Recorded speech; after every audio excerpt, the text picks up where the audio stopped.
Otak kita memang tidak dirancang untuk membedakan korelasi dan hubungan sebab akibat itu. Jadi seringkali ya gitu. Bahwa gembira itu sehat, iya. Tapi itu bukan obat. 99,9% kehidupan kita itu didrive oleh otak emosi. Instead of alih-alih oleh otak rasional gitu. Bahwa yang namanya otak kita itu adalah kumpulan data yang luar biasa besarnya, dan di situ ada ribuan aplikasi yang saling tumpuk gitu. Terus di situ ada operating systemnya yang setiap orang beda gitu.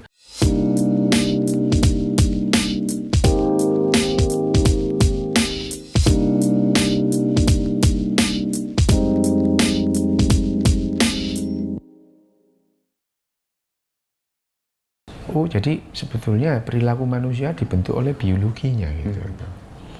Waktu itu belum ada neuroscience Mas, tahun 80-an gitu. Iya, Belum ada. Dokter itu tidak paham cara kerjanya otak itu.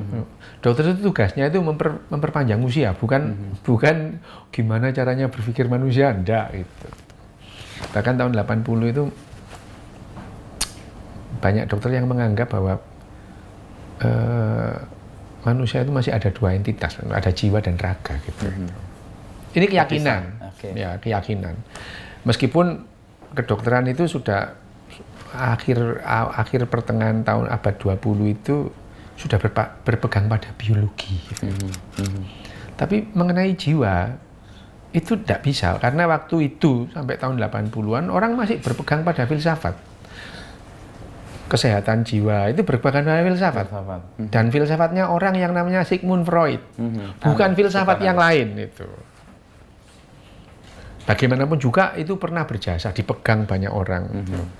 Tapi yang ngarang orang bilang filsafat itu kan nggak ada dasarnya. Gitu. Freud membagi ego super ego itu tanpa dasar sama sekali. Gitu. Ya, sehingga nanti kalau kita berbicara happiness, kegembiraan, kebahagiaan di otak manusia itu berbeda dengan binatang pada umumnya. Sedikit sama dengan bonobo dan simpansi itu. Sedikit sama itu. Sedikit sama. Dan akhirnya mental itu yang jadi kita itu bisa berkomunikasi secara efektif dan efisien.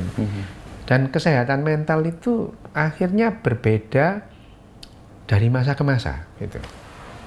Ya, pada suatu zaman kalau ada orang nggak percaya Zeus, itu gendeng orang ini gitu. Sekarang kalau ada percaya yang Zeus itu, ini orang gendeng gitu. Kewalik. Iya, ya itu. Pada suatu zaman yang nggak percaya Zeus itu penguasa Olympus, dia nggak orang gila dia gitu. Sekarang kalau ada orang percaya itu, ya kamu yang gendeng gitu. Itu adalah kesehatan mental. Mental itu pada dasarnya adalah orang bagaimana manusia itu memetakan lingkungannya, otaknya itu melihat pola lingkungan dan merespon pola itu. Yang namanya ekspresi merespon pola lingkungan itu yang namanya mental. Gitu. Tujuannya apa? Kita bisa berkomunikasi secara efektif dan efisien. Mental yang sehat itu. Jadi kalau seperti saya tadi itu, mental saya itu jauh dari sehat dulu. Sekarang lumayan sehat gitu ya. Dulu karena semua orang marah itu berarti mental saya nggak sehat itu. Ya itu. Jadi meskipun saya tidak skizofrenia, tidak misalnya tidak tidak cemas, tapi mental saya nggak sehat. Kenapa? Ya tadi saya gagal mengekspresikan sehingga kita itu bisa bekerja sama dengan bagus. Itu ekspresi mental. Nanti kita bahas ini bagaimana neuroscience itu memandang kebahagiaan. Habis ini Mas, nanti habis operasi saya itu ke UIFIB. Fakultas Ilmu Budaya. Ada Rocky Gerung di situ, ada penulis filosofi teras itu siapa? Henry Manampiring, terus teman. Ya, itu ada nanti di situ. Nah, saya nanti saya kemarin akhirnya memilih kebahagiaan menurut kedokteran modern. Itu apa gitu. Karena mereka membahas tentang filsafat, kebahagiaan filsafat. Pada dasarnya kan tidak pernah terbukti orang bahagia karena filsafat. Tidak pernah terbukti. terbukti bahwa ada kebahagiaan filsafat kebahagiaan macam Stoa. Iya, tapi tidak pernah terbukti orang itu bahagia karena filsafat Stoa. Enggak. Gitu. Negara Finlandia itu bahagia bukan karena filsafat. Jepang itu bahagia tinggi juga bukan karena filsafat itu. Karena mereka belajar bekerja sama dalam jumlah yang besar. Itu yang karena lompatan kognitif nanti. Tapi Dok, yang kan sering nih soal kebahagiaan dan kegembiraan. Kan ada kebijaksanaan itu. Kalau di Amsal tuh obat dari segala penyakit adalah kegembiraan. Itu benar nggak, Dok? Gembira adalah obat segala penyakit. Gembira itu sehat, iya. Gembira itu sehat, iya. Tapi bahwa itu obat, ya bukan. Ya seperti gini loh, ya gini.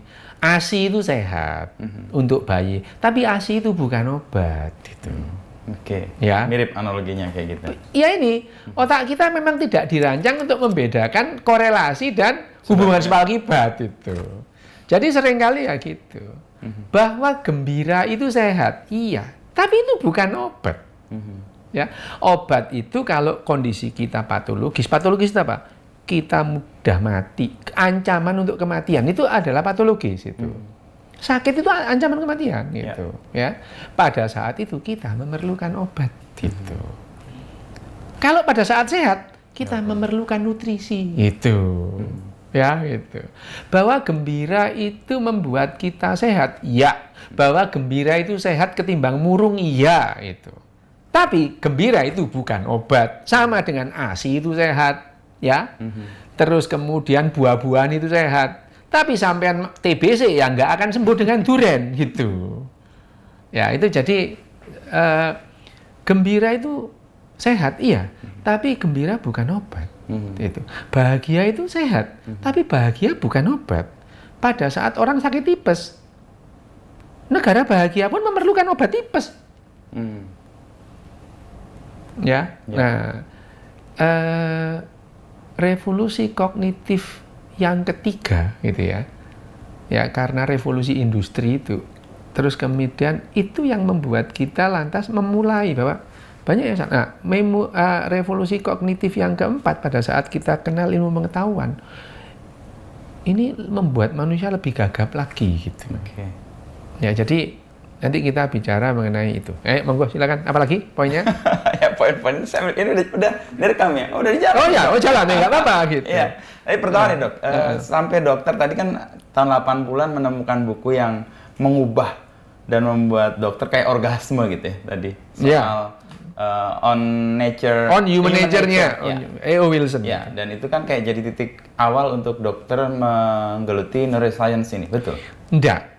Jadi banyak pertanyaan-pertanyaan dari saya sejak kecil itu yang berujung dengan ditapuk mulut saya gitu.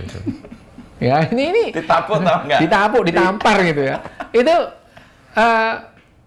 memang pertanyaan-pertanyaan yang saya paham akhirnya bahwa pertanyaan-pertanyaan saya itu menjengkelkan gitu. Itu belakangan itu baru tahu bahwa itu menjengkelkan. Baru belakangan itu. Makan enak-enak makan itu terus. Ini gimana ya orang dulu kok makan jagung ini pertama gimana gitu. Itu kan pada saat orang di meja makan menikmati terus kita makan pertanyaan begitu kan menjengkelkan gitu. Ya banyak hal misalnya kenapa orang punya anak gitu ya. Saya masih kecil tuh kenapa orang punya anak? Dijawab karena menikah. Oh kalau menikah punya anak. Kucing menikah enggak? Enggak. Kok punya anak? Gitu itu. Kalau kucing kawin gitu. Loh jadi yang bikin punya anak itu kawin apa menikah? Gitu. Pertanyaan-pertanyaan itu jengkelin gitu karena rumit jawabnya gitu. Karena manusia jarang menjawab secara ontologis. Ya manusia kawin. Kawinnya gimana manusia? Anak umur 6 tahun waktu itu belum ada film bokep, sulit menjelaskannya gitu. Yang ditunjukkan gitu loh, kayak kucing itu kawin gitu, manusia juga gitu. Ya enggak lah, ya apa gitu ya. Itu pertanyaan-pertanyaan sulit yang dijawab.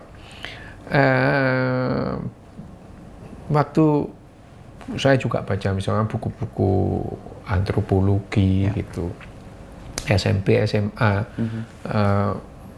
terus kemudian buku-buku tentang peradab masa lalu sejarah gitu ya. Tapi tidak menjawab kenapa kok kita itu berperilaku berbeda gitu. Gitu.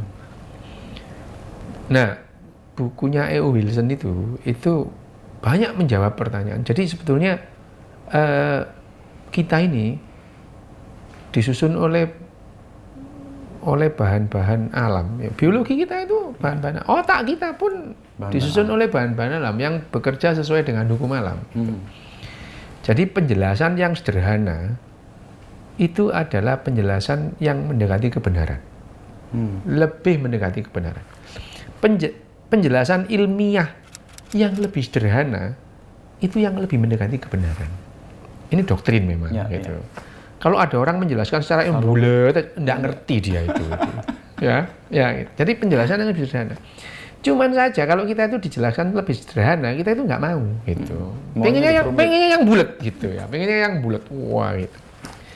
Manusia emang otak kita itu secara evolusioner memang diarahkan untuk begitu.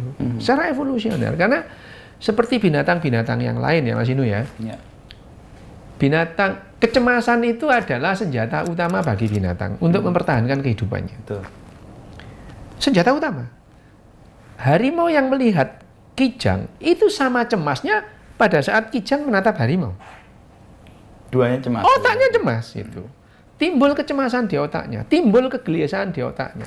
Dan itu akan memicu kaskade adrenalin di amigdalanya gitu. Dan secara evolusioner semua kecemasan itu pada semua binatang itu diarahkan untuk dua hal, fight or fly gitu. Ya.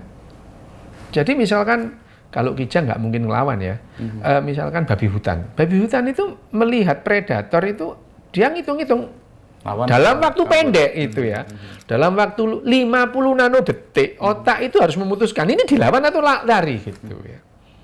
Ya, itu adalah bagaimana yang namanya babi hutan itu bisa mempertahankan hidupnya. Kalau yang dilihat itu cita, berani lah aku sama cita kecil kok gitu. Tapi kalau yang dilihat singa lari aja gitu. Dan itu dalam waktu 50 nanodetik. Dia harus memutuskan itu.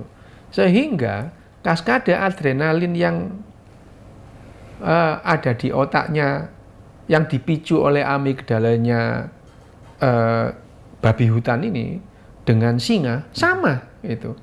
Dia mempersiapkan untuk melawan atau untuk lari. Yang digunakan untuk melawan dan lari ya otot. Otot pada binatang itu semua itu untuk itu digunakan untuk itu. Sehingga yang terjadi pada saat kecemasan itu adalah kaskade adrenalin itu memompa jantung lebih kuat. Cus. Tujuannya apa?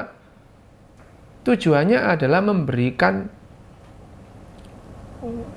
kalau dalam bahasa kedokterannya itu cardiac output, itu adalah darah yang dialirkan oleh jantung dalam waktu 1 menit itu.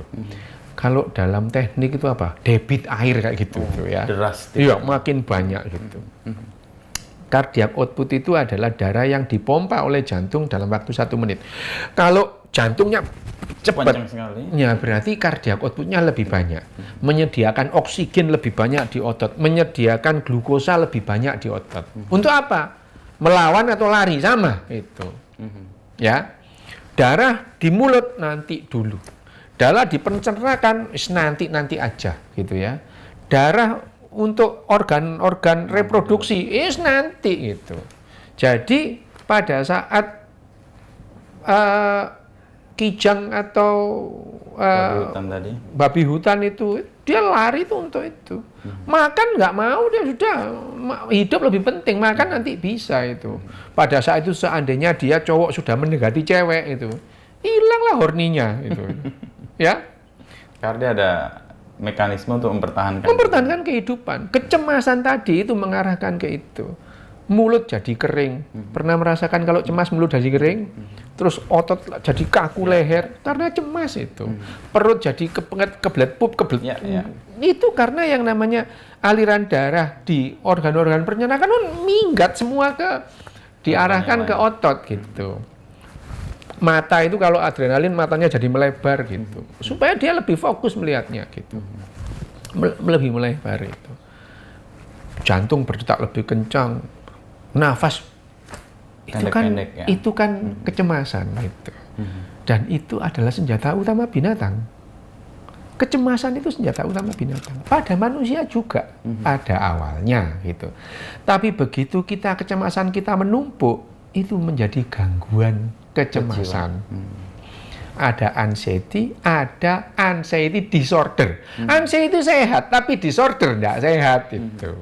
Ya itu yang namanya kecemasan. Nah, pada saat kecemasan itu hilang sesaat, timbul kebahagiaan pada binatang. Semua binatang ya.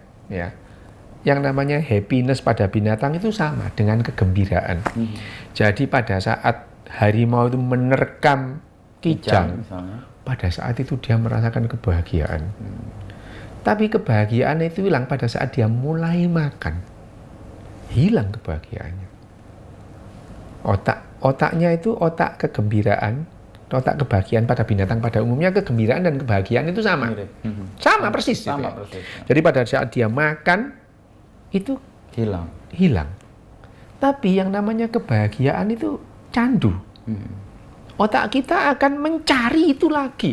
Jadi akhirnya setelah makan, harimau itu mencari sensasi kegembiraan itu, mencari mangsa lagi gitu.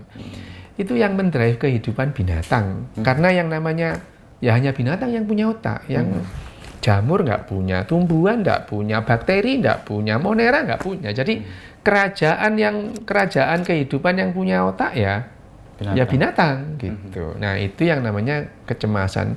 Pada saat kecemasan alias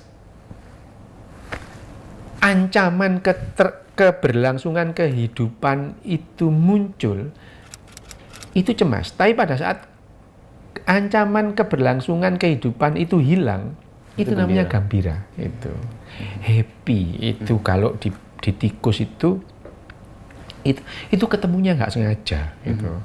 Karena Milner itu tahun 60-an itu dia itu mencari yang namanya memori itu di mana, malah nemu emosi gitu ya itu.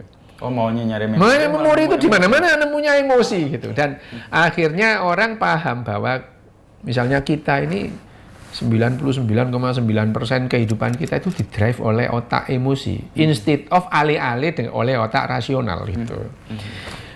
Nah, kalau Mas Inu bertanya, saya tertarik neuroscience, ya gara-gara emosi ini gitu. Gara-gara bukunya